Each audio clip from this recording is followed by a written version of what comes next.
रात का समय था। दिल्ली की सड़कों पर अजीब सी खामोशी पसरी हुई थी।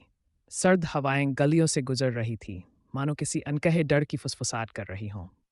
मॉडल टाउन के पास एक पुरानी कोठी थी, शर्मा विला। 20 सालों से बंद पड़ी उस कोठी में आज फिर हल्की सी हलचल थी। किसी ने देखा कि वहां एक परछाई घूम रही थी, हाथ में कुछ भारी सा लटकाए हुए। अगली सुबह पुलिस को फोन आया।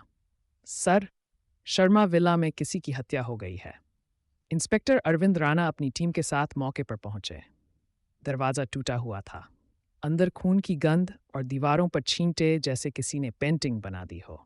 बीच कमरे में एक शव पड़ा था, आंखें खुली, चेहरे पर भय का भाव जम चुका था। मरने वाले का नाम था विवेक मिश्रा, उम्र करीब 35 साल। कमरे के कोने में दीवार पर खून से लिखा था। मौन ने फिर कहा, अब वक्त आ गया है। राणा ने फौरन तस्वीरें खिंचवाई, सबूत इकट्ठे किए, लेकिन उन्हें सबसे ज्यादा हैरानी दीवार पर लिखे उस वाक्य ने दी। किसने लिखा था ये, और मौन कौन था? पोस्टमार्टम रिपोर्ट आई। विवेक की हत्या किसी तेज धार वाले चाकू से की गई थी। गर्दन के पास 2 गहरे घाव मिले। कमरे में किसी जबरदस्ती का निशान नहीं था, मतलब हत्यारा विवेक को जानता था। विवेक एक फ्रीलांस जर्नलिस्ट था। पिछले कुछ महीनों से वह एक मनोवैज्ञानिक अपराधी पर स्टोरी लिख रहा था, जो पिछले 4 महीनों में 3 हत्याएं कर चुका था। हर हत्या के बाद दीवार पर लिखा मिलता था। मौन ने कहा वह निर्दोष नहीं था। अब ये चौथी हत्या थी, और इस बार शिकार खुद विवेक बन गया था। राणा ने विवेक के लैपटॉप की फाइलें खंगाली। उसमें एक फोल्डर था, साइलेंट केस। उसमें उसने 3 हत्याओं पर रिसर्च की थी। पहली हत्या डॉक्टर अमन सूद, मनोचिकित्सक। दूसरी आर्ट गैलरी की मालिक मृदुला सेन।